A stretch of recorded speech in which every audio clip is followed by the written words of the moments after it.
Magandang araw po sa inyong lahat. Isa na muling full story ang nais kong ihandog sa mga giliw nating tagapakinig. Samahan niyo po sana ako sa isa na namang love story na tiyak na magpapa-inlove sa ating lahat. Mga kwento na magpaparamdam ng pusong sugatan, mga pusong sawi at mga pusong puno ng pagmamahal dito lang sa Dear Love. Pero bago tayo magpatuloy, kung bago ka pa lamang sa aking channel ay pakilike po ng aking video. Paklik din ng subscribe button, gayon din ang bell icon para lagi kayong updated sa mga parating ko pang uploads. Niyayanig ng kulog at malakas na buhos ng ulan ang salaming pader ng marangyang Grand Ballroom ng Grand Regal Hotel. Ngayong gabi ay ipinagdiriwang ang ika-30 anibersaryo ng Wilson Group of Companies, isa sa pinakamalaking conglomerate sa buong Timog Silangang Asya. Kumikinang ang mga chandelier, umaagos sa mamahaling alak at nagtatawanan ng mga matataas na tao at panauhin na nakasuot ng mga mamahaling designer suit at gown. Ngunit sa isang madilim na sulok ng receiving area sa labas ng ballroom, tahimik na nakatayo si Ivana Rose Perez. Si Ivana ay isang simpleng contractual office clerk sa rank and file department ng Wilson Group. Wala siya mamahaling alahas o magarbong makeup. Suot lamang niya ang kanyang lumang black formal skirt at white blouse. Habang ibang empleyado ay nakikipagsosyalan para makakuha ng promosyon, si Ivana ay abala sa pag-aayos ng mga dokumento at pamimigay ng mga souvenir bag sa mga bisita. Ivana, buntot ka pa rin ang buntot dyan sa mga gamit? Napaangat na tingin si Ivana at nakita ang kanyang matalik na kaibigan at kasama sa apartment na si Christina Tina Salvador. Suot ni Tina ang isang kapansin-pansin na kulay pulang cocktail dress. Hindi empleyado ng Wilson Group si Tina. Nakapasok lamang siya roon dahil ginawan siya ni Ivana ng visitor's pass bilang kanyang companion. Kailangan ko matapos tong attendance sheets at logistical reports para bukas, Tina. Mahinang sagot ni Ivana sabay haplos sa kanyang sumasakit na sentido. At saka, ayaw kong makakuha ng pansin kay Ma'am Rebecca ng HR. Alam mo namang hinihintay ko ang evaluation ko ngayong buwan para maging regular staff ako. Inirapan siya ni Tina habang inaayos ang kanyang peking alahas. Napakababaw talaga ng pangarap mo. Regular staff? Magkano lang ang itataas sa sweldo mo roon? Tingnan mo nga ang paligid natin. Ivana, ito ang totoong buhay. Mga milyonaryo at bilyonaryo ang nandito. Kung marunong ka lang magdala ng sarili mo, baka nakasukit ka na ng isang board member dyan. Bahagyang napangiti si Ivana sa kadaldalan ng kaibigan, ngunit umiling din siya. Hindi para sa akin yan, Tina. Masaya na ako sa tapat na trabaho. Oo nga pala. May kinuha si Ivana mula sa kanyang tote bag na nakapatong sa ilalim ng mesa. Isang kapansin-pansin na pink envelope. Ano yan? Tanong ni Tina. Ito yung resume mo na pinagawa mo sa akin. Inabot ni Ivana ang envelope. Nakaprint na lahat ng credentials mo. Kinausap ko na rin si Sir Ruben mula sa administrative section kanina. Sabi niya, kung maipapasa ko to kung maipapasa mo yung mga interview at maipapasa ko to sa HR desk bukas bago ang 1:00 ng hapon, pwede ka nilang i-line up para sa open position ng junior data encoder. Kinuha ni Tina ang pink envelope ngunit bakas ang pagkadismaya sa kanyang muka. Junior encoder? Maghapon ako haharap sa computer sa halagang minimum wage? Tina, stepping stone yan. Pakiusap ni Ivana. Magkasama na tayo sa apartment. Mas maganda kung magkasama rin tayo sa trabaho para makatipid tayo sa pamasahe at pagkain. Pakiusap. Subukan mo. Nagmuntong hininga si Tina at isinalpak ang pink envelope sa loob ng daladalang folder ni Ivana. O siya, sige na. Ilagay mo muna dyan sa bag mo. Puntahan ko lang yung buffet table doon sa kabilang wing.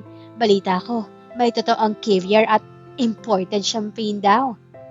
Bago pa man makasagot si Ivana ay mabilis nang tumalikod si Tina habang tinitingnan ang mga lalaking nakasuot ng suit sa paligid. Napapuntong hininga na lamang si Ivana at bumalik sa pag-aayos ng mga papeles.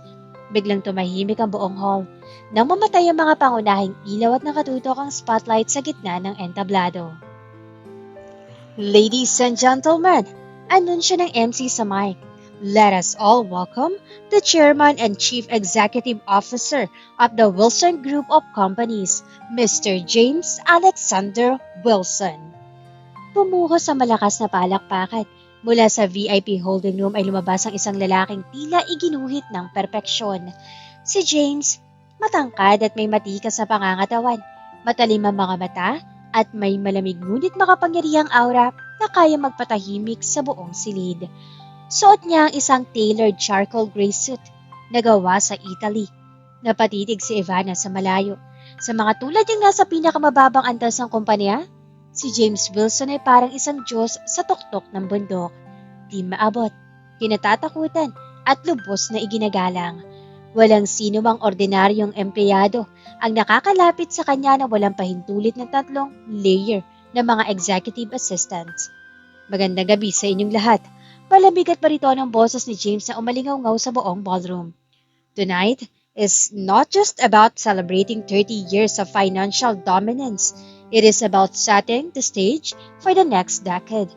And to those who cannot keep up with my speed, you know where the door is. Maikli, direct ang pansukat at walang halong pambobola. Iyon si James Wilson. Isang ruthless na leader sa mundo ng negosyo na walang pinatatawad na pagkakamali. Nang matapos ng talumpati, muli nagpatuloy ang party. Nagsimulang maglayag ang mga alak. Dahil sa tagumpay ng kaganapan, maging ang mga logistical staff tulad ni Ivana ay napilitang makipag-toast sa kanilang immediate supervisors. Oh, Ivana, isang baso lang ng champagne. Pilit ng kanyang team leader na si Ma'am Rebecca. Kailangan nating ipagdiwang ang tagumpay ng event na to. Bawal ang tumanggi kung ayaw mong madelay ang regularization mo. Dahil sa takot na mamarkahang hindi marunong makisama, napilitan si Ivana na inumin ng isang basong alak. Hindi sanay uminom si Ivana. Isang simpleng lagok pa lamang ng matapag ng alcoholic mixture na ipinamimigay sa bar desk ay ramdam na niya agad ang pag-init ng kanyang leeg. Samantala, sa VIP lounge, hindi rin nakaligtas si James Wilson. Ang kanyang mga business partners mula sa abroad ay paulit-ulit siyang tinatagayan ng mga matatapang na vintage whiskey. Bagamat kilala si James sa pagkakaroon ng mataas na tolerance sa alak, ngayong gabi ay tila mas mabilis tumaba ang espiritu nito dahil sa matinding pagod at stress sa mga nakaraang linggo ng corporate mergers. Papatak na ang alauna ng madaling araw. Tapos na ang kaganapan sa ballroom at karamihan sa mga bisita ay nakauwi na o naka-check-in sa mga kwarto ng hotel. Si Ivana ay pasuray-suray na naglalakad sa hallway ng ikalimang palapag ng hotel. Ang kanyang paningin ay nagdadalawa at ang kanyang ulo ay parang pinuputol sa matinding sakit. Ang iniinom pala niya kanina ay hindi ordinaryong champagne, kundi isang matapang na cocktail martini na inihalo ng mga kapwa niya empleyado. Nasaan na ba si Tina? Humihingal na bulong ni Ivana sa sarili. Paulit-ulit niyang tinatawagan ng telepono ng kaibigan ngunit nakapatay ito. Hawak-hawak ang kanyang tote bag kung saan nakasilid ang kanyang mga gamit at ang pink envelope. Napahawak si Ivana sa pader. Nararamdaman niyang nasusuka siya at tila nawawala ng malay. Sa kaparehong sandali, sa dulo ng mayayamang VIP hallway ng kabilang wing, naglalakad din si James Wilson. Nakalis na ang kanyang suit jacket at nakabukas ang 2 itaas na pindat ng kanyang puting polo. Lasing na lasing ang CEO, ngunit pinili niya maglakad mag-isa patungo sa kanyang nakareserbang presidential suite sa Suite 801 para umiwas sa mga paparazzi at mapang-usisang mata ng media. Habang naglalakad si James sa madilim at carpeted na pasilyo, nakita niya ang isang anyo ng babaeng tila bumagsak sa may tabi ng pinto ng elevator service area. Dahil sa kalasingan at sa natural nitong instinct bilang lalaki, lumapit si James. Hey, are you okay? Nagangat na mukha si Ivana. Ang kanyang mga mata ay nanlalabo, ngunit sa gitna ng kadiliman at ng amoy ng mamahaling perfume at alak na nagmumula sa lalaki, tanging ang matitikas na balikat at malalim na mga mata lamang ni James ang kanyang naaaninag. Masama ang pakiramdam ko. Nanginginig na sagot ni Ivana. Ang kanyang boses ay tila isang musika sa tainga ng lasing na CEO. Malambing, pino, at puno ng kawalan ng depensa. Inabot ni James ang braso ni Ivana para tulungan itong tumayo. Nasaan ang kwarto mo? Hindi, hindi ko alam. Yung bag ko. Bago pa man makapagsalita uli si Ivana, tuluyan na nawala ng balanse ang kanyang mga binti at bumagsak siya sa dibdib ni James. Napahawak sa James sa baywang na dalaga upang hindi ito lumapot at lumapat sa sahig. Sa puntong iyon, nagtagpo ang kanilang mga balat. Ang lamig ng kamay ni Ivana at ang init ng katawan ni James ay lumikha ng isang nakatutulig na kuryente sa pagitan nilang dalawa. Tinitigan ni James ang mukha ni Ivana sa ilalim ng dim light ng hallway. Walang make-up, pino ang balat at may natural na amoy ng mga bulaklak at chamomilla. Isang amoy na napakalayo sa mga pabangong ginagamit ng mga sosyal na babaeng madalas niya makasama sa mga negosyo. Nabalot ng labis na kalasangan at pagnanasa ang isip ni James. Dahan-dahan niyang binuhat sa Ivana sa kanyang mga bisig at dinala ito sa loob ng kanyang pinto, ang presidential suite. Sa loob ng napakalaking kwarto, tanging ang liwanag ng buwan na tumatagos sa malaking salamin ang nagbibigay ng tanglaw. Ibinaba ni James si Ivana sa napakalambot na king-size bed. Unti-unting nagkamalay si Ivana, ngunit ang alak sa kanyang dugo ay nag-alis ng kanyang kakayahang lumaban. Nararamdaman niya ang matitigas na bisig ng lalaking nakapatong sa kanya. Ang mainit na hininga nitong amoy whiskey at ang mga halik na unti-unting bumababa mula sa kanyang leeg patungo sa kanyang balikat. Mr. Wilson, mahinang bulong ni Ivana. Sinusubukang itulak ang dibdib ng lalaki gamit ang kanyang nanginginig na mga kamay. Ngunit hindi na naririnig ni James ang anumang salita. Hinalikan niya ang mga labi ni Ivana. Isang halik na puno ng matinding pagnanasa, gutom at pangangailangan. Sa gitna ng dilim at kalasangan, nagpadala ang dalawa sa matinding init ng damdamin. Ang gabing iyon ay naging isang bagyo na matatamis na daing. Mga yakap na tila ayaw nang pakawala ng isa't isa at isang kasalanang magpapabago sa takbo ng kanilang mga kapalaran kailanman. Madaling araw, 4:00 ng umaga. Nagising si Ivana dahil sa matinding sakit ng kanyang katawan at sa malamig na hangin mula sa aircon. Dahan-dahan niyang idinilat ang kanyang mga mata at agad na napatakip ng bibig sa matinding sindak. Nakatabi niya sa higaan si James Wilson, ang kanilang CEO. Ang lalaki ay nakadapa, walang suot na pangitaas at mahimbing na natutulog habang ang braso nito ay nakadikit sa kanyang baywang. Na makita ni Ivana ang mga nagkalat na dami. Diyos ko, anong nagawa ko? Pabulong na sigaw ni Ivana habang umaagos ang marami at may init na luha sa kanyang mga pisngi. Nanginig ang buong katawan ni Ivana sa matinding takot. Paano kapag nagising si James? Kakasuhan ba siya nito ng pangingikil? Tatanggalin ba siya sa trabaho? Makukulong ba siya? Sa mata ng lipunan, isang simpleng empleyado lamang siya na inangkin ng kanyang bilyonaryong boss. Dahil sa matinding takot at pagnanais na makatakas, dali-daling bumangon si Ivana sa kama kahit kumikirot ang kanyang ibabang bahagi ng katawan. Sinuot niya ang kanyang mga damit ng mabilis. Kinawas ang kanyang magulong buhok at dahan-dahan pinulot ang kanyang mga gamit na nakakalat sa sahig. Sa gitna ng kanyang pagmamadali at panginginig ng mga kamay, itinaas niya ang kanyang tote bag para sinalpak doon ang kanyang mga gamit mula sa ibabaw ng side table. Ngunit dahil sa dilim at labis na pagmamadali, hindi niya napansin na naiwan sa ibabaw ng side table sa tabi mismo ng mamahaling Rolex watch at kwintas ni James ang kulay pink na envelope. Iyon ang envelope na naglalaman ng resume ni Christina Salvador. Na maayos ang sarili, patakbong lumabas si Ivana ng presidential suite. Dumiretso sa emergency stairs at lumabas sa likod ng hotel habang tuloy-tuloy ang pagbuhos ng kanyang mga luha sa gitna ng madilim at maulang madaling araw. Makalipas ang 2 oras, dahan-dahang idinilat ni James Wilson ang kanyang mga mata. Ang matinding sakit ng ulo dahil sa hangover ang agad na sumalubong sa kanya. Ngunit bago pa man siya makabangon, naramdaman niya ang amoy ng lavender at chamomilla sa kanyang unan. Mabilis na napaupo si James at tumingin sa tabi niya. Walang tao. Gusot ang kama. May kaunting bakas ng dugo sa puting kumot na nagpapatunay na siya ang kauna-unahang lalaki sa buhay ng babae. Ngunit ang misteryosong dalaga ay wala na. Napakunot si James. Hinawakan niya ang kanyang mga labi. Sariwa pa sa kanyang alaala ang tamis sa mga halik ng babae. Ang malapot nitong balat at ang panginginig ng katawan nito sa ilalim ng kanyang mga bisig. Sino siya? Bulong ni James sa sarili. Hindi siya karaniwan nagdadala ng babae sa kanyang silid at lalong hindi siya gumagawa ng one-night stand nang hindi nalalaman ang pangalan ng babae. Nagtataka at bahagyang inis na tumayo si James. Nagsimula siyang maglakad sa paligid ng silid. Na lumapit siya sa side table para kunin ang kanyang wristwatch, napatigil siya. Sa tabi ng kanyang mamahaling orasan ay may nakapatong na kulay pink na envelope. Kinuha ito ni James at binuksan. Sa loob nito ay may 3 pahina na malinis na papel. Sa pinakaitaas na bahagi ng unang pahina, nakalimbag sa malalaking titik ang pangalan at detalye ng aplikante, Cristina Salvador. Tinitigan ni James ang pangalan sa papel. Isang malamig ngunit pamilyar ng ngiti ang dahan-dahang sumilay sa kanyang mga labi. Kinuha niya ang kanyang intercom sa mesa at pinindot ang speed dial para sa kanyang Chief of Security at Personal Assistant. Sir James, sagot ang boses sa kabilang linya. Pumunta ka sa kwarto ko ngayon din.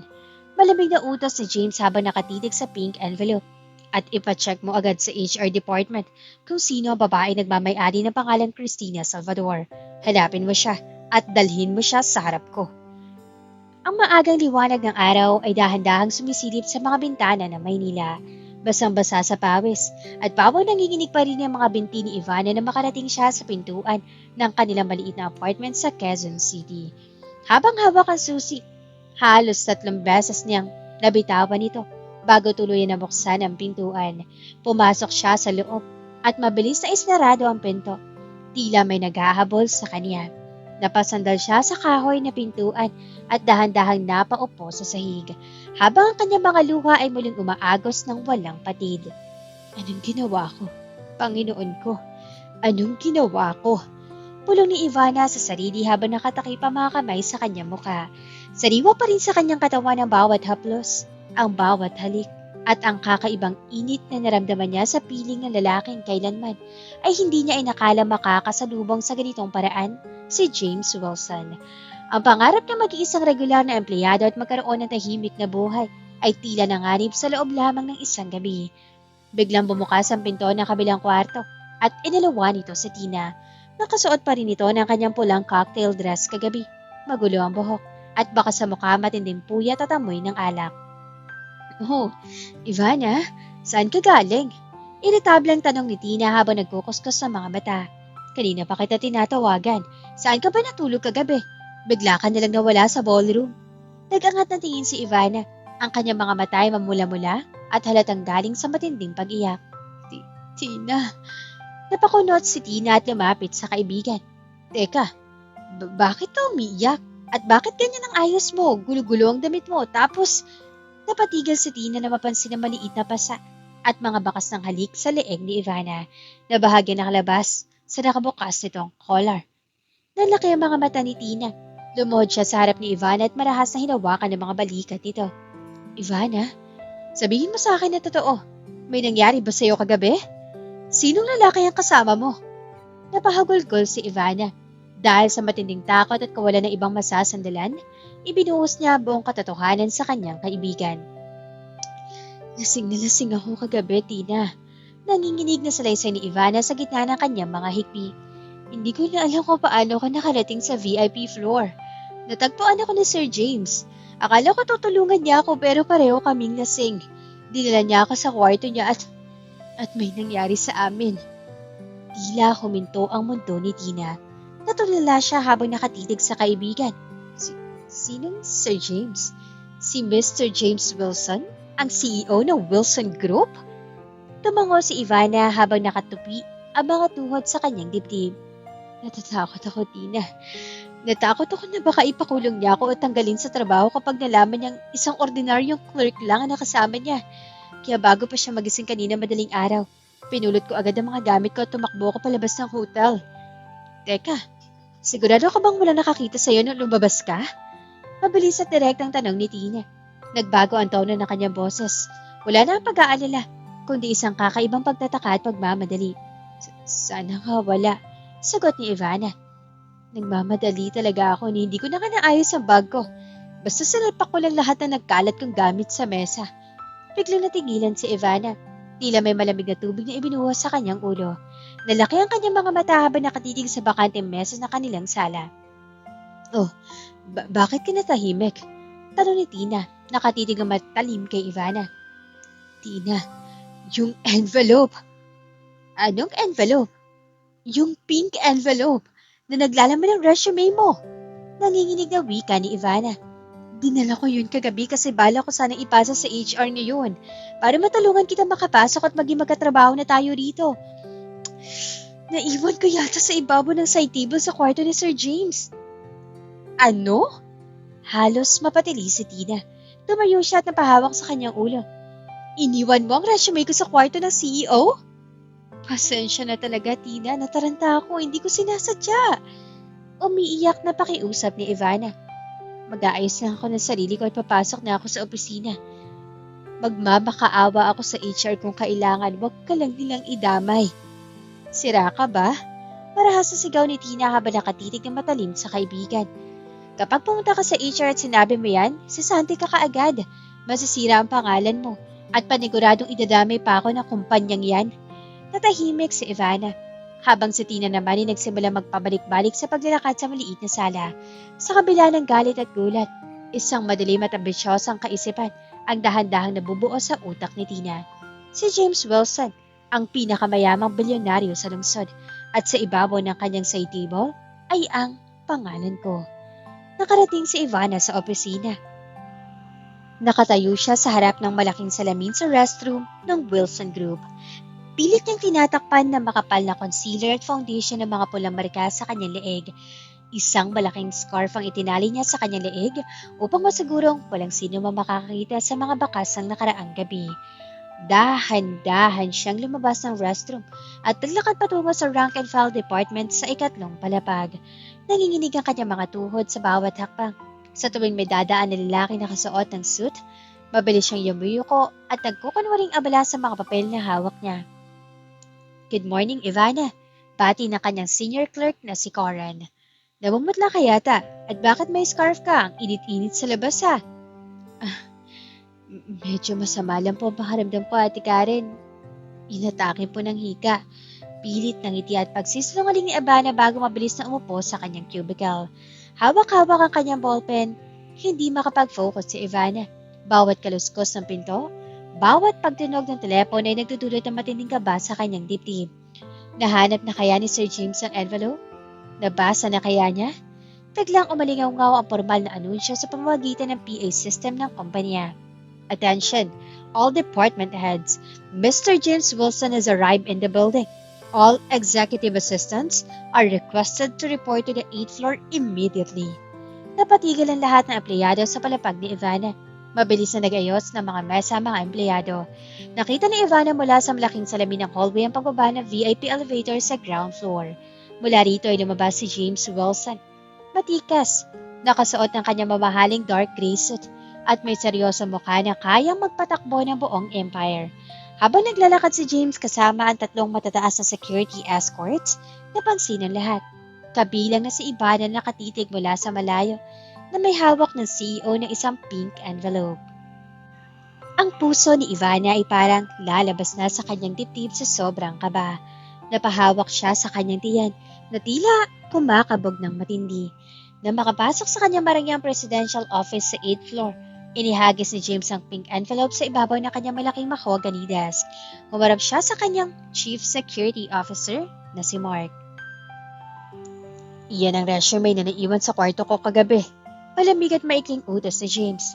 Ang pangalan sa loob ay Cristina Salvador. Gusto kong alamin mo kung nandito na siya sa gusali. Ipa-verify mo sa HR kung aplikante ba siya o empleyado na. Masusunod po, Sir James. Mabilis na sagot ni Mark, sabay kuha sa envelope. Agad ko pong ipapatrace ang kanyang record. Siguraduhin mong tama ang impormasyon. Dagdag ni James habang nakatayo sa tabi ng napakalaking glass window na nakatutok sa buong lungsod. Hinawakan niya ang kanyang ibabang labi. Naaalala ang pakiramdam ng labi ng babae kagabi. Ayoko ng anumang pagkakamali. Lumipas ang 2 oras. Sa ikatlong palapag, hindi pa rin mapakali si Ivana sa kanyang cubicle. Paulit-ulit niya tinitingnan ang kanyang cellphone. Naghihintay ng anumang tawag mula sa pulis o mula sa HR. Ngunit biglang narinig ni Ivana ang isang pamilyar na boses mula sa main reception area ng kanilang palapag. Excuse me? Nasaan pa ang opisina ni Mr. James Wilson? Ako si Cristina Salvador. Napatayo si Ivana sa kanyang upuan. Lumabas siya ng kanyang cubicle at nanlaki ang mga mata sa kanyang nakita. Nakatayo sa gitna ng hallway si Tina. Suot nito ay isang napakagandang kulay pula na fitted dress, naka-high heels at may makapal ngunit maayos na makeup. Hawak nito ay isang branded na sling bag at naglalakad ang may kumpiyansa. Tila ba sa kaniya ang buong gusali. Mabilis na nilapitan ni Ivana ang kaibigan at hinila ito sa isang bakanting pantry area. Tina, anong ginagawa mo rito? Pulong ni Ivana habang bakas sa matinding gulat at takot sa kanyang mukha. Bakit ka nandito? At bakit ganyan ang suot mo? Ngumiti na nakakaloko si Tina. Hinawakan niya mga balikat ni Ivana at tinitigan nito na may halong pagnanasa sa kapangyarihan. Ivana, tinawagan ako ng assistant ni Sir James. Pinapupunta nila ako sa 8th floor ngayon din. Nalaglag ang panga ni Ivana. Ha? Dahil ba sa resume? Ako, Tina. Sabihin mo na lang sa kanila na nagkamali ka kaya ako ang... Sira ka ba? Marahas na pigtal ni Tina sa sinasabi ni Ivana habang pabulong ngunit mariing nagsasalita. Chance ko na to, Ivana. Sabi ng assistant, hinahanap daw ng Sir James ang babaeng nagmamayari ng resume na yon. Dahil may mahalaga silang pag-uusapan tungkol sa nangyari kagabi sa hotel. Mukhang akala niya ako. Ako ang kasama niya. Parang tinamaan ng kidlat sa Ivana sa kanyang kinatatayuan. Pero Tina, kasinungalingan yan. Ikaw magpapanggap na kasama niya kagabi? Paano kung malaman niya? Paano kung magtanong siya ng mga detalye tungkol sa nangyari? Hindi niya malalaman kung mananahimik ka. Seryoso at palimig na sagot ni Tina. Ang kanyang mga mata ay nag-aapoy sa matinding ambisyon. Isipin mo, Ivana, kapag naging babae ako na isang James Wilson, magiging milyonaryo ako. Makakaalis na tayo sa bulok nating apartment. Tutulungan kita. Hindi kita kalilimutan, no? Kaya please, manahimik ka na lang at hayaan mo kung gawin to. Tina, mali ito. Bago pa man makapagsalita ulit si Ivana, bumukas ang pinto ng VIP elevator sa dulo ng hallway. Mula rito ay lumabas si James Wilson kasama si Mark. Naglakad ang CEO patungo sa kinaroroonan ng dalawa. Matapos ipaalam ng security na nasa ikatlong palapag ang tinawag na aplikante. Agad na nagtagpo ang mga mata ni na James at Ivana. Napatigan si James sa kanyang paglalakad. Tinitigan niya ang mga mata ng simpleng office clerk na nakasuot ng scarf. May kung ano kakaibang kuryente ang dumaan sa dibdib ng CEO. Isang pakiramdam na napaka-pamilyar. Tila ang mga matang iyon ang huling bagay na nakita niya kagabi. Ngunit bago pa man makapagsalita si James, mabilis na humakbang si Tina sa harap ni Ivana. Humarang sa paningin ng CEO at kumaway ng may matamis na ngiti. Good morning, Sir James. Malambing na boses si Tina sa bayoko ng bahagya na nagpapakita ng kanyang leeg. Ako po si Christina Salvador, ang may-ari ng resume na nahanap ninyo. Pumaling ang tingin ni James kay Tina. Tinitigan niya ang pulang dress nito at ang kapal ng makeup ng dalaga. May kaunting kunot sa noo ng CEO. Tila may kulang. Tila may hindi tumutugma sa kanyang alaala. Ngunit ang hawak ng pink envelope ay malinaw na nakatala sa pangalan nito. Ikaw ba si Tina Salvador? Malamig na tanong ni James. Opo, Sir James, ako nga po. Sagot ni Tina sabay hawak sa braso ng CEO na may kapangahasan. Maraming salamat po sa pagpapatawag sa akin. Napasalyap uli si James sa gilid. Kaiba na ngayon ay nakayako. Nanginginig ang mga kamay at halos maiyak habang nakatitig sa sahig. Sumunod ka sa opisina ko. Malamig na utos ni James kay Tina bago tumalikod patungo sa elevator. Opo, sir. Masayang sagot ni Tina. Bago sumunod kay James, pinalihim na nalingon ni Tina si Ivana at binigyan ito ng isang babala sa pamamagitan ng kanyang mga mata. Manahimik ka. Naiwan si Ivana na nakatayo sa gitna ng malamig na hallway habang pinapanood niyang isinasara ang pinto ng elevator kung saan magkasama sina James at Tina. Naramdaman niya isang napakabigat na pait sa kanyang dibdib, isang kirot na hindi niya maipaliwanag at ang simula ng isang masalimuot at nakasinungalingang magpapabago sa kanilang lahat. 2 buwan ang mabilis na lumipas. Sa loob ng 2 buwang iyon, ganap na nagbago ang ikot ng mundo sa loob ng Wilson Group. Si Tina Salvador, na dating walang maipagmamalaki, ay naging mabilis ang pag-angat. Kahit hindi ito opisyal na mahawak ng matataas na posisyon ng kumpanya, kinilala na siya ng lahat ng empleyado bilang espesyal na babae ng CEO. Madalas siya makitang pa-fashion sa mga pasilyo. Nakasuot ng mga mamahaling designer clothes at may bitbit ng luxury bags. Mga bagay na nakuha niya gamit ang pondo at allowance na ibinibigay sa kanya ni James bilang suporta. Ngunit sa kabila ng marangyang buhay ni Tina, may isang bagay na hindi nabibili ng pera. Ang matinding takot na sa bawat segundo ay mabunyag ang kanyang malaking kasinungalingan. Samantala, si Ivana ay nananatiling tahimik na tagamasid. Pinilit niya ibaan sa limot ang gabi sa hotel. Ginugol niya ang kanyang buong oras sa pagpapatunay ng kanyang kakayahan sa trabaho. Araw-araw ay mas maaga siyang pumapasok at huling umuwi. Pilit na iniiwasan ng anumang pagkakataong makasalubong si James Wilson. Isang umaga, habang abala si Ivana sa pag-aayos sa mga quarterly audit reports sa kanyang maliit na cubicle sa rank and file department, bigla lumapit ang kanyang head manager na si Ma'am Rebecca. May bitbit na isang formal na folder na may tatak ng executive office. Ivana, pumasok ka sa HR ngayon din. Seryosong utos sa Rebecca. Nanginig ang mga kamay ni Ivana. May problema po ba sa mga ginawa kong report, ma'am? Hindi ko alam. Ang sabi lang mula sa executive floor, ipinapatawag ka raw ng mismong CEO. Tila tinakasan. Nagdugo ang mukha ni Ivana. Naglakad siya patungo VIP elevator na tila patungo sa bitayan. Bawat palapag na itinataas ng elevator ay kasabay na mabilis sa pagtibok ng kanyang puso. Nang bumukas ang pinto, iniluwa nito ang napakagandang opisina ng CEO. Sa likod ng napakalaking glass desk, nakaupo si James Wilson. Nakasuot ito ng navy blue suit. Seryoso ang mukha at abala sa pagre-respaso ng mga legal na dokumento. Good morning po, Sir James. Mahinang bati ni Ivana habang nakayuko at nakatitig sa kanyang sariling mga sapatos. Ibinaba ni James ang kanyang fountain pen at dahan-dahang nag-angat ng tingin. Tinitigan niya ang simpleng dalaga sa loob ng 2 buwan. Sa tuwing nakikipagkita siya kay Tina, nakakaramdam siya ng isang malaking kulang. Si Tina ay maingay, ambisyosa, at laging humihingi ng mga material na bagay. Napakalayo sa pakiramdam ng kapayapaan at tamis na ramdaman niya noong gabing iyon sa hotel. At sa tuwing makakasalubong niya si Ivana sa mga hallways, may kakaibang kuryente na patuloy na gumugulo sa kanyang isipan. Miss Ivana Rose Perez, malamig na boses si James na umalingaw-ngaw sa malaking silid. I've reviewed your overall performance records for the past 6 months. Masipag ka. Walang huli sa oras at napakalinis sa mga inihahanda mong financial summaries. Salamat po, sir. My current executive secretary is retiring this Friday due to her pregnancy. Patuloy ni James habang nakatitig ng diretso sa mga mata ng dalaga. I need someone reliable, quiet, and detail-oriented. Starting today, you are promoted as my new personal executive secretary. Nalaki ang mga mata ni Ivana. Halos mapatalon siya sa gulat. Ano po?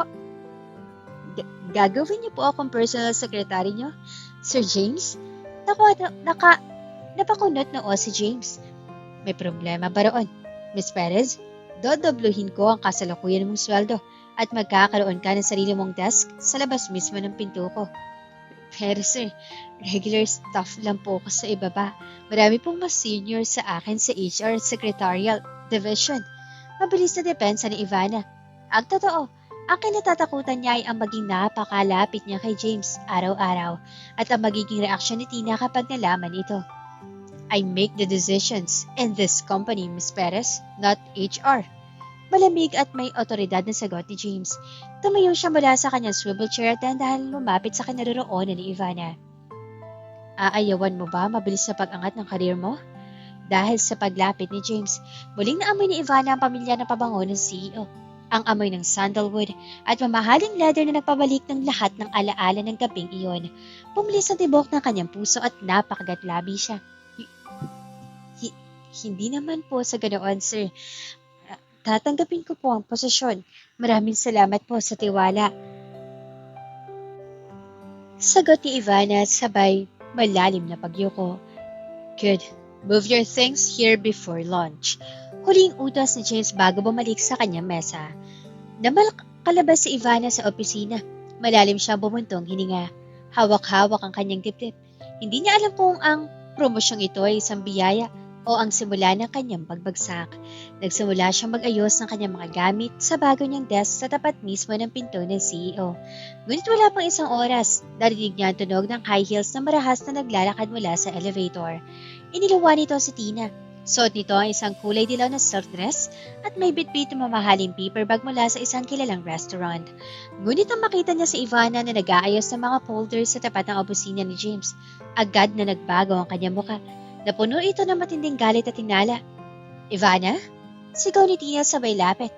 Anong ginagawa ng mga gamit mo rito sa tapat ng opisina ni James? Mabilis na tumayo si Ivana at hinila ang kaibigan sa tabing gilid ng hallway upang walang makarinig na ibang empleyado. Tina, kumalma ka muna. Napromote ako bilang bagong sekretary ni Sir James. Ano? Halos mapatili si Tina sa matinding gulat at inggit. Bakit ka naging sekretary niya? May sinabi ka ba sa kanya tungkol sa gabing yon? Ivana, binalaan kita. Wala akong sinasabi, Tina. Parang awa mo na. Maniwala ka. Pakiusap ni Ivana. Nasasaktan sa kawalan ng tiwala ng kanyang kaibigan. Inilipat ako rito ng HR at Sir James base sa performance record ko bilang staff. Huwag ka mag-alala. Maayos ko itatago ang lihim natin. Hindi ko sisirain ang posisyon mo ngayon. Matalim ang tingin ni Tina habang inaayos ang kanyang buhok. Siguraduhin mo lang, Ivana. Dahil kapag nalaman ni James na hindi ako ang babaeng kasama niya sa hotel noong gabing yon, pareho tayong babagsak. Ako? Sa kasinungalingan ko. At ikaw? Dahil itinago mo sa kanya. Sa isang iglap, pinalitan ni Tina ang kanyang galit ng isang matamis na ngiti nang biglang bumukas ang pinto ng opisina ni James. Babe? Malambing na tawag ni Tina sabay patakbo lumapit kay James at kumapit sa braso ng CEO. I brought you lunch. Favorite mong steak mula sa The Cirque. Napasulyap si James kay Ivana bago bahagyang ngumiti kay Tina, ngunit pilit at malamig ang kanyang mga mata. Salamat, Tina. Nakausap mo na pala ang bago kong sekretary. Yes, babe. Magkaibigan naman kami ni Ivana kaya matutulungan ko siya mag-adjust sa bago niyang trabaho. Plastic na sagot ni Tina sabay baling kay Ivana. Miss Ivana, maaari mo ba kaming ikuha ng 2 kape sa pantry? Apo, ma'am. Mahinang sagot ni Ivana at mabilis na tumalikod. Ang tawag na ma'am mula sa kanyang sariling kaibigan ay parang isang patalim na sumaksak sa kanyang puso. Makalipas ang 20 minuto, habang pitpit ni Ivana ang isang tray na may 2 tasa ng kape, bigla siyang inatake ng matinding pagkahilo.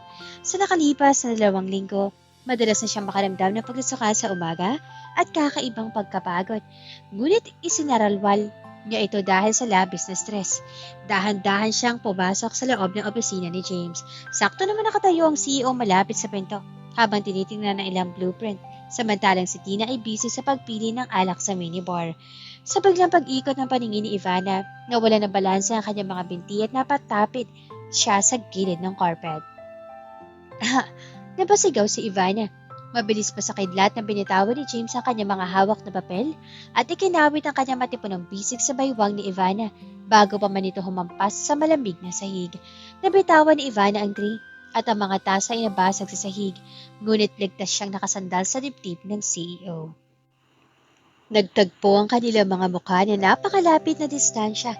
Tinitigan ni James sa mga mata ni Ivana, ang pawis sa kanyang noo, ang mabilis nitong paghinga, at ang pamilyar na bango ng kamomilya at lavender na nagmula sa kanyang balat. Ang puso ng CEO ay bumilis ng tibok. Sa paraang hindi niya panaramdaman kay Tina kailanman.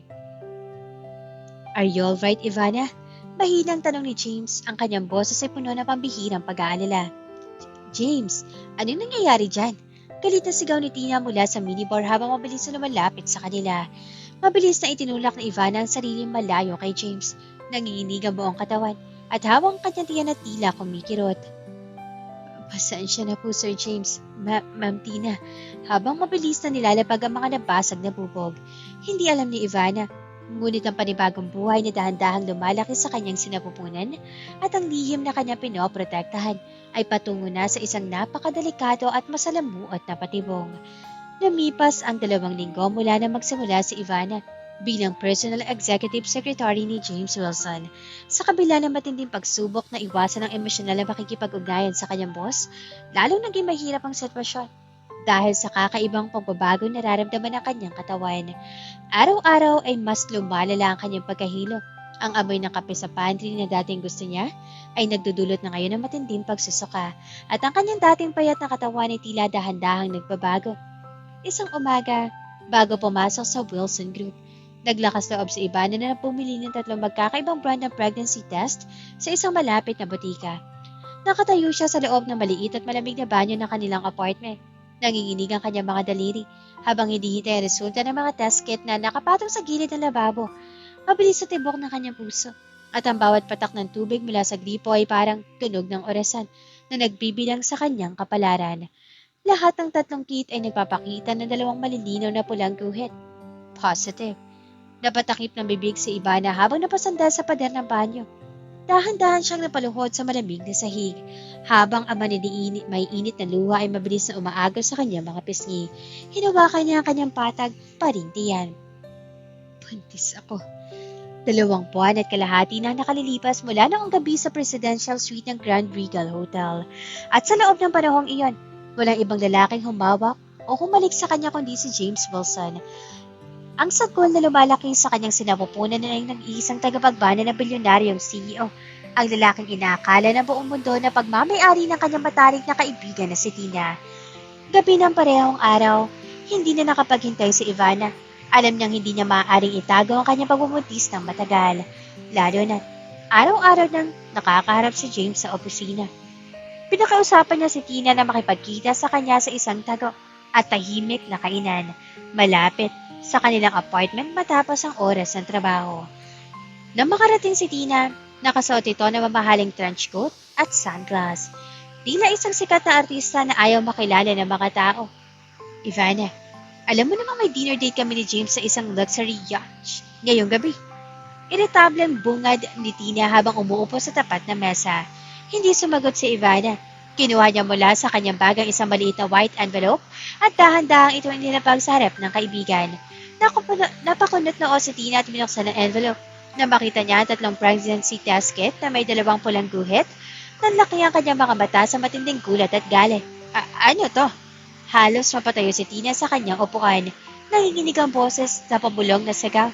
Ivana, sabihin mo sa akin na hindi ito totoo. Kaninong anak yan? Napakangat labi si Ivana habang patuloy na umiiyak na tahimik. Tina, alam mo na si James na nga. Manahimik ka. Marahas na hampas si Tina sa mesa. Nanlilisik ang mga mata habang paningon-ningon sa paligid upang siguraduhin walang nakakarinig. Ang kanyang utak ay mabilis na nag-iisip ng paraan upang protektahan ang maragyang buhay na binuo niya sa pamamagitan ng kasinungalingan. Kapag nalaman ni James sa buntis si Ivana at ito ang totoong nakasama niya sa hotel, hindi lamang mawawala sa kanya ang pera at posisyon, maaari pa siyang makulong. Hindi pwedeng malaman ni James ang katotohanan. Galit na sabi ni Tina. Masisira ang buhay ko, Ivana. Masisira ang lahat ng pinoprotektahan ko. Pero paano ang anak ko? Pakiusap ni Ivana. Hawak ang kamay ng kaibigan. Paano kapag lumaki ang tiyan ko? Hindi ko kayang ipalaglag ang sarili kong anak, Tina. Hindi ko kayang pumatay ng bata. Isang madilim at mapanlokong plano ang nabuo sa utak ni Tina habang nakatitig sa umiiyak na kaibigan. Dahan-dahan niyang pinalitan ng galit sa kanyang mukha ng isang fade na alaala at awa. Hinawakan niya nanginginig ng mga kamay ni Ivana. Ivana, pakinggan mo ako. Malambing na wika ni Tina. Kaibigan kita. Kailanman ay hindi ko hahayaang mapahamak ka ang anak mo. May solusyon ako. Anong solusyon? Gagamitin natin ang pangalan ng ex-boyfriend mo mula sa probinsya, si Marco. Paliwanag ni Tina habang mariing nakatitig kay Ivana. Palalabasin natin sa kumpanya na bago siya ng ibang bansa noong 1 buwan ay nakita kayo at sa kanyang batang yan. Ako ang kakausap kay James para hindi ka mahirapan sa pagiging sekretary kahit pagbuntis ka. Ako ang magtatanggol sa iyo sa HR. Napatitig si Ivana sa kaibigan. Maniwala kaya si Sir James? Ako ang bahala. Nakangiting sagot ni Tina. Ako ang mag-aalaga sa iyo. Habang nasa opisina ka, magdadala ko ng pagkain at mga bitamina para sa iyo araw-araw. Magtiwala ka sa akin, Ivana. Magkaibigan tayo, di ba? Dahil sa matinding takot na malagay sa iskandalo at mawalan ng trabaho, napilitan, sumang-ayon si Ivana. Salamat, Tina. Maraming salamat. Hindi alam ni Ivana na sa likod ng mga matamis na ngiti at pangako na kaibigan ay ang simula ng isang napaka-gimbal-gimbal na krimen. Kinaumagahan, maagang pumasok si Tina mag-isa si James sa loob ng opisina. Pumasok si Tina nang hindi kumatok. Pinalitan agad ni Tina ang kanyang mukha. Nagkunwari siyang balisa, malungkot at may mabigat na dinadala. Lumapit siya kay James habang nakaupo ang CEO sa kanyang malaking desk. Babe, malambing ngunit may panginig na boses ni Tina, sabay upo sa kandungan ng lalaki at pagyakap sa leeg nito. Napakunot na si James, sabay lapag ng kanyang ballpen. Sa nakalipas na mga araw, mas lalo niyang nararamdaman ang paglayo ng kanyang loob kay Tina. Ngunit pinalilipas niya ito dahil sa responsibilidad na nararamdaman niya sa nangyari sa hotel. May problema ba, Tina? Malamig na tanong ni James. Babe, may napakalungkot akong balita tungkol sa sekretary mo na si Ivana. Seryosong kwento ni Tina habang pilit na nagpapatatak ng luha mula sa kanyang mga mata. Bumilis ang tibok ng puso ni James sa hindi maipaliwanag na dahilan nang marinig ang pangalan ni Ivana. Anong nangyari sa kanya? Nalaman ko kasi kagabi na buntis siya. Saad ni Tina habang binabantay ng reaksyon ng CEO. Inamin niya sa akin na iniwan siya ng dati niyang boyfriend na si Marco nang malaman nito na magkakaanak sila. Naawa nga ako sa kaibigan ko Kaya pakiusap, James. Huwag mo siya papahirapan sa trabaho kahit na magiging pabigat siya sa mga susunod na buwan dahil sa pagbubuntis niya. Natigilan si James. Parang may dambuhalang bato ang bumagsak sa kanyang dibdib. Isang matinding pait, galit, at matinding selos na hindi niya maipaliwanag ang biglang nag-alab sa kanyang buong katawan. Buntis si Ivana sa ibang lalaki at iniwan siya ng ama ng bata. Nabakuyom ang mga makamay ni James sa ibabaw ng mesa. Buntis siya sa ex-boyfriend niya? Oo, babe. Kaya bilang concern na kaibigan at dahil ako naman ang laging pumupunta rito, ako na muna mag-aalaga sa kanya. Nakangiting dagdag ni Tina. Lulutuan ko siya ng mga masustansyang sa bawat pagkain araw-araw para maibigay sa kanya habang nagtatrabaho siya rito sa opisina mo. Pagkalipas ng 2 oras, lumabas si Tina mula sa executive suite at naglakad patungo sa pantry ng executive floor. Walang ibang tao roon. Mula sa kanyang mamahaling bag, naglabas si Tina ng isang maliit na glass vial na naglalaman ng isang walang kulay at walang amoy na likido. Isang matapang na abortifacient chemical at dahan-dahang lason na binili niya na magpalihim sa isang illegal na supplier online. Ang chemical na ito ay naglululot ng dahan-dahang internal bleeding at pagkasira ng sinapupunan na hindi agad nahahalata ng mga karaniwang blood test. Pumatak ng 10 patak ng lason si Tina sa loob ng mainit na sopas na inihanda niya para kay Ivana. Inalog niya ito na maigi at kumuha ng kutsara para tikman ang ibabaw. Walang lasa, walang amoy. Lumalabas ang isang napakasamang ngiti sa mga labi ni Tina. Patawarin mo ako, Ivana. Pabulong ng ngisi ni Tina sa sarili. Pero hindi pwedeng mabuhay ang batang yan kapag nawala ang anak mo. Mawawalan ka ng dahilan para lumapit kay James at mananatiling akin ang buong korona. Inilabas sa Tina ang Tupperware ng sopas at naglakad patungo sa desk ni Ivana. Ivana, mainit pa to. Nakangiting lapag ni Tina ng pagkain sa tapat ng kaibigan. Inihanda ko talaga to para sa inyo ng baby mo. Kailangan mo kumain para maging malakas ka. Tumingin si Ivana kay Tina na may buong katapatan at pasasalamat. Salamat talaga, Tina. Napakabuti mong kaibigan. Hindi ko alam kung anong gagawin ko kung wala ka. Kinuha ni James ang kutsara at dahan-dahang humigop na mainit na sopas. 3 linggo ang mabilis na lumipas matapos simula ni Tina ang kanyang masamang balak. Habang lumilipas sa mga araw, lalong naging kapansin-pansin ang pangitim ng ilalim ng mata ni Ivana. Pakiramdam ko, lalo lang ako nanghihina araw-araw. Ang sakit-sakit ng tiyan ko para akong pinupunit sa loob. Bahagyang natigilan si Tina, ngunit mabilis itong pinalitan ng ngiti na pag-aalala ang kanyang muka. Dahan-dahan niyang hinawakan ang balikat ng kaibigan. Naku, Ivana, normal lang yan. Sa buntis, sabi ng mga nababasa ko online, nag-a-adjust lang ang sinapupunan mo. Sa loob ng kanyang private office, hindi makapag-focus si James Wilson. Ilang beses siyang sumulyap sa salaming pinto kung saan nakikita niya ang nanghihinang kalagayan ni Ivana. Sa tuwing nakikita niya ang dalaga na namumutla at nakahawak sa tiyan nito, may matinding kirot at hindi maipaliwanag na pag-aalala sa sumasaksak sa kanyang dibdib. Tumayo si James mula sa kanyang swivel chair at dahan-dahang lumabas ng opisina. Lumapit siya sa desk ni Ivana habang paalis na si Tina patungong elevator. Miss Perez, malamig ngunit may halong pambihirang pag-aalala sa boses ni James. Pabilis na nag-angat na tingin si Ivana at pilit na tumayo upang gumala. Sir James, may kailangan po kayo? Tinitigan ni James sa mukha ni Ivana. Ang pamumutla nito, ang panginginig ng kanyang labi at ang pawis sa kanyang noo. Kung hindi maganda ang pakiramdam mo, Maaari ka nang umuwi at magpahinga. Ayokong may bumabagsak na empleyado rito sa kumpanya. Mapait na napangiti si Ivana. Salamat po, Sir James, pero kaya ko pa po. Marami pa pong kailangan matapos na financial presentation para bukas. Huminga na malalim si James. Gusto niyang hawakan ng kamay ng dalaga. Gusto niya buhatin ito at dalhin sa pinakamalapit na ospital. Ngunit pinigil niya ang sarili. Just don't overwork yourself.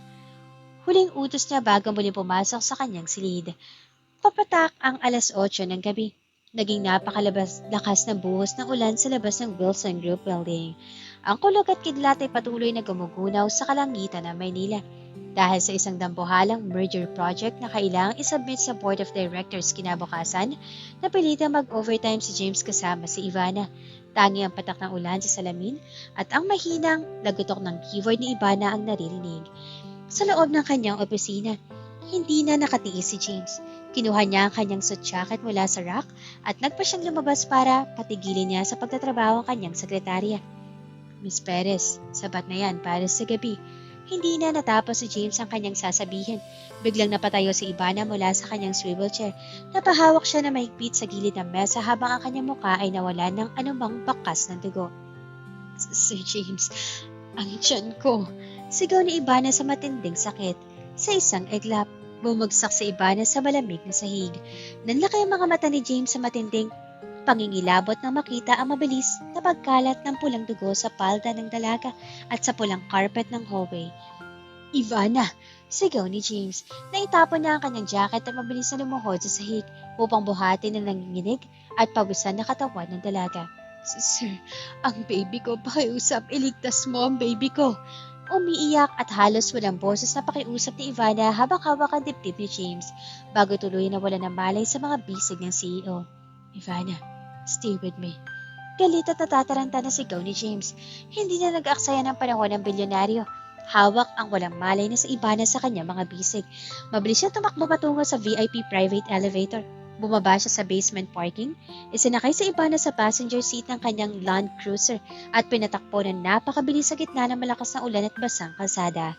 Nang makarating sa St. Jude Medical Center, marahas na pumasok si James sa emergency room habang kalong-kalong si Ivana. Emergency, need a doctor, right now. Sigaw ni James na nagpapagulantang sa buong ER staff. Mabilis na dinala ng mga nurse at ng on-call OB-GYN si Ivana sa trauma operating room.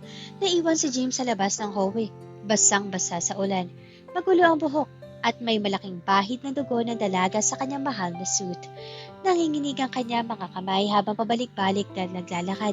Ang kanyang puso ay halos sumabog sa matinding takot na ngayon lamang niya naramdaman sa buong buhay niya. Lumipas ang 2 mahabang oras. Lumabas ang punong doktor kasama ang chief toxicology specialist ng ospital. Kayo po ba ang ama ng mga bata, sir? Seryosong tanong ng doktor habang inaalis ang kanyang surgical mask. Natigilan si James. Mga bata? What do you mean, Doc? Kambal, sir. Paliwanag ng doktor, ngunit napaka-kritikal ng kondisyon ng mga sanggol, pati na rin ng ina. Kambal? Halos malaglag ang panga ni James. Yes, Mr. Wilson, at mas malala pa roon. Nalason ang kanyang sinapupunan. Seryosong pahayag ng toxicology specialist. Base sa lumabas na mabilis na toxicology screens sa kanyang dugo, may tuloy-tuloy na substansya, isang uri ng dahan-dahang abortifacient chemical na ipinapasok sa kanyang katawan sa pamamagitan ng pagkain o inumin sa nakalipas na mga linggo. Kung hindi niyo siya nadala rito ngayong gabi, nabatay na ang mga bata at ang ina. Tila tinamaan ng kidlat si James sa kinatatayuan. Kambal, nalason sa pagkain.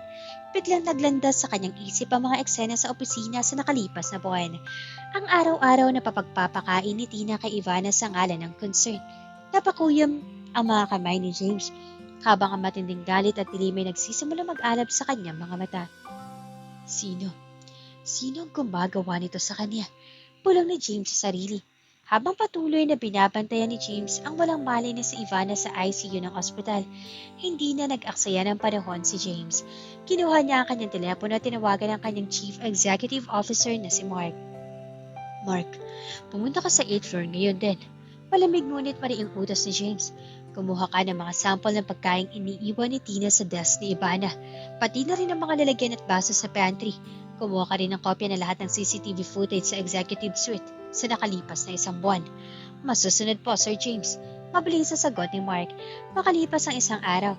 Bumalik ang security chief kasama ang opisyal na resulta ng masusing pagsusuri mula sa toxicology lab ng ospital. Sir James, maingat na ulat ng security chief habang inaabot ang folder. Napatunayan po ng lab test na ang mga sopas at ang pagkain yung dinadala ni Miss Cristina Salvador para kay Miss Ivana ay hinaluan ng isang uri ng abortifacient chemical. Isang dahan-dahang laso na pumapatay sa fetus at nagdudulot ng internal hemorrhage. At nakita rin sa CCTV footage ang paulit-ulit na pagpapatak ng Miss Salvador na isang maliit na lalagyan sa pagkain bago ito ibigay kay Miss Ivana. Nag-apoy ang kanyang mga mata sa matinding galit. Si Tina. Pero bakit? Sa mismong sandaling iyon. Dahan-dahang idinilat ni Ivana ang kanyang mga mata. Ang liwanag ng silid at ang amoy ng gamot ang agad na sumalubong sa kanya.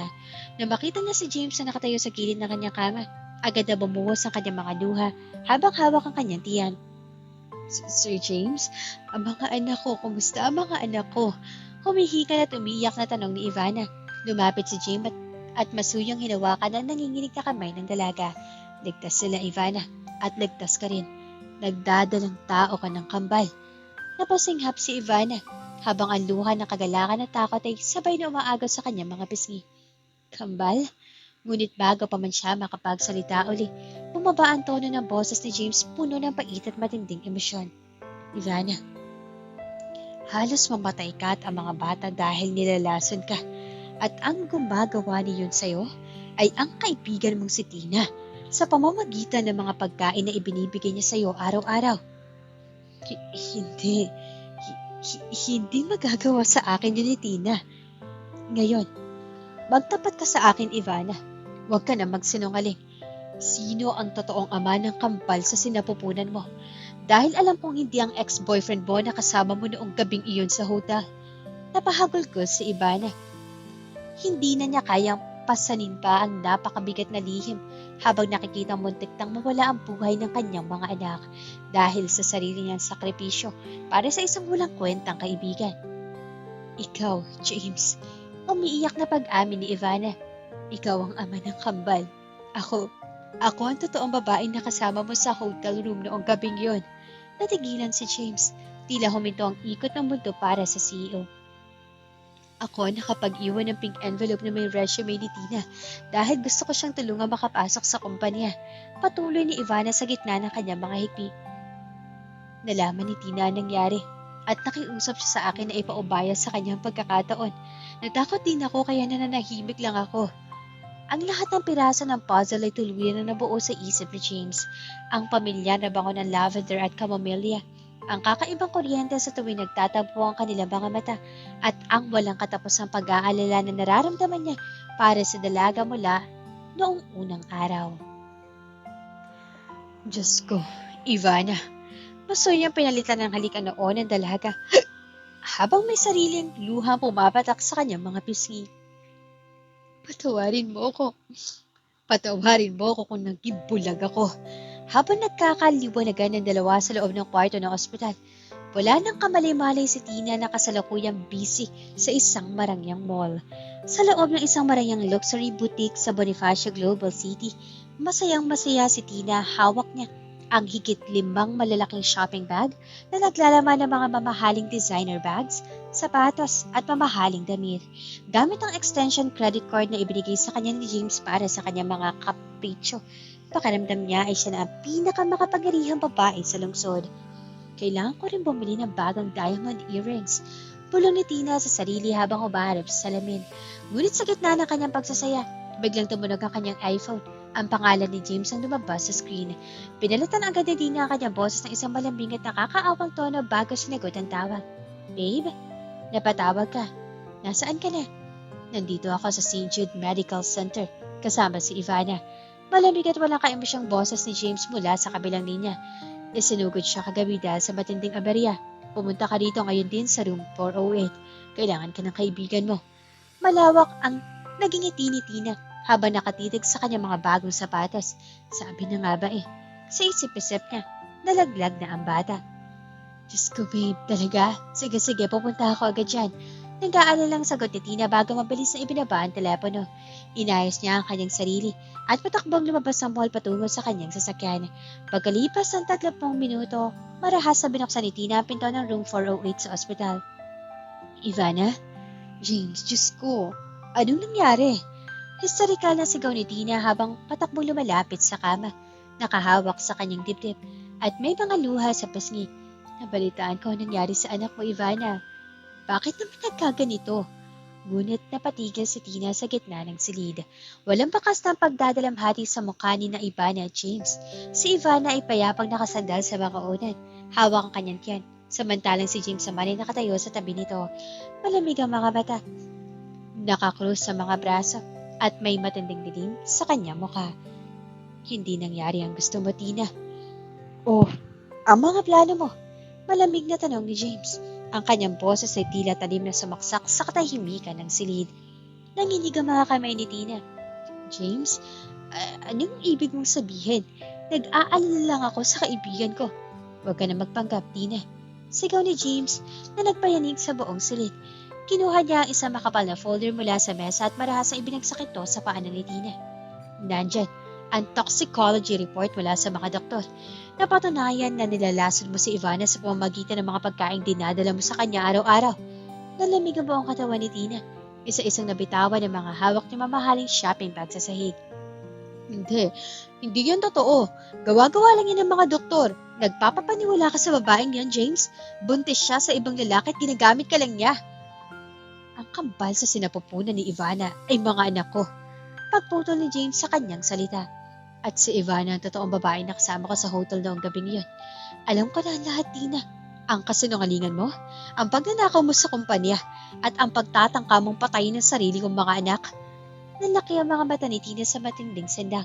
Tumingin siya kay Ivana na ngayon ay umiilang ng may luha sa mga mata. Ivana? Inamin mo? Ginawa ko lahat para protektahan ka bilang kaibigan, Tina. Mahinang wika ni Ivana. Ang kanyang boses ay puno ng pait at sakit. Tinanggap ko ang panloloko mo para lang maging masaya ka. Pero ang subukan mong patayin ng mga anak ko, hindi kita mapapatawad. Bago pa man makatakbo sa tinga patungo sa pento, marahas itong bumukas. Pumasok ang 4 na armadong pulis kasama ang chief of police na si Mark. Cristina Salvador, arrested ka. Formal na pahayag ng opisyal habang mabilis sa pinalibutan at piningot ang mga kamay ni Tina sa kanyang likod upang pusasan ng handcuff. Bitawan niyo ako. James, tulungan mo ako. Nagkamali lang ako dahil mahal kita. Historical na sigaw ni Tina habang nagpupumigla sa tumiyak. Ngunit wala na ni isang patak ng awas sa mga mata ni James. Habang pinapanood itong kaladkarin palabas ng ospital, patungo sa malimig na rinas ng katarungan. Nabalot ng matinding chismis at kontrobersya ang buong Wilson Route kasunod ng mabilis na pag-aresto kay Tina Salvador sa mismong ospital. Hindi nag-aksaya ng panahon ng mga legal team ni James. Sa loob lamang ng ilang araw, formal na isinampa ang napakabigat na mga kaso laban kay Tina. Frustrated murder para sa mga pagtatangang paglason sa kambalat kay Ivana, corporate fraud at falsification ng documents.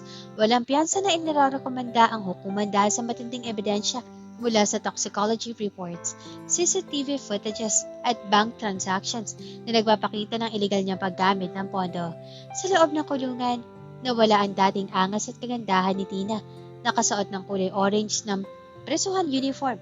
Nakaupo siya sa malamig na semento habang umiiyak at nagsisisi. Ang pangarap niyang marangyang buhay at pagiging asawa ng isang bilyonaryo ay tuluyan na naglaho. Napalit ang mabilis ng madilim na hinaharap sa likod ng mga rehas. Samantala, lumipas ang 2 linggo at tuluyan nang nakalabas ng ospital si Ivana. Upang masiguro ang kanyang kaligtasan at kalusugan, hindi na pinahintulutan ni James na bumalik pa si Ivana sa kanyang lumang apartment. Sa halip, inilapat ang dalaga sa kanyang napakalawak at napakahigpit na binabantayang penthouse mansion sa Forbes Park. Isang hapon, habang nakaupo si Ivana sa malambot na sofa sa balkonahe ng mansyon, habang umiinom ng masustansyang gatas, dahan-dahang lumapit si James. Pitpit ng CEO sa malaking glass bowl na puno ng mga sariwang prutas. How are you feeling today, Ivana? Masuy yung tanong ni James, sabay upo sa tabi ng dalaga at pag-abot ng hiwa ng mansanas. Napadikit si Ivana. at pilit na ngumiti. Bagamat may kaunti pa ring hiya at pag-aalinlangan sa kanyang mga mata. Maayos na po ang pakiramdam ko, Sir James. Ang sabi ng doktor ng huling ultrasound, napakalakas na daw ng tibok ng puso ng kambal. Bahagyan na pakunot si James, ngunit may kasamang matamis na ngiti. Ivana, ilang beses ko bang sasabihin sa'yo, wag mo na akong tawagin Sir James kapag tayo lang dalawa. James lang. Pumilis ang tibok ng puso ni Ivana. Dahan-dahan siyang yumuko. Nasanay lang po kasi ako sa opisina. Masuyong hinawakan ni James ang dalawang kamay ni Ivana. Tinitigan niya ang magandang mukha ng dalaga, ang katapatan at kabaitan na matagal niyang hinahanap na napagkaitan niya ng katarungan dahil sa kanyang naging pagkabulag noong una. Patawarin mo ako, Ivana. Seryoso at puno ng emosyong wika ni James. Patawarin mo ako kung pinagdaanan mo lahat ng sakit at takot na to na mag-isa. Naging bulag ako. Pero mula sa araw na ito, hindi ko nahahayaan na may masamang mangyari pa sa inyo ng mga anak natin. Umiyak ng tahimik si Ivana, ngunit sa pagkakataong ito, hindi dahil sa lungkot, kundi dahil sa labis na kaginhawaan at saya. Salamat, James. Salamat sa pagprotekta sa amin. Dahan-dahang inilapat ni James ang kanyang mukha at iniyakap ang dalaga ng napakahigpit, habang ang kanyang isang kamay ay masuyong nakapatang sa tiyan ni Ivana, kung saan ligtas na lumalaki ang kanilang kambal. Lumipas ang 6 na buwan.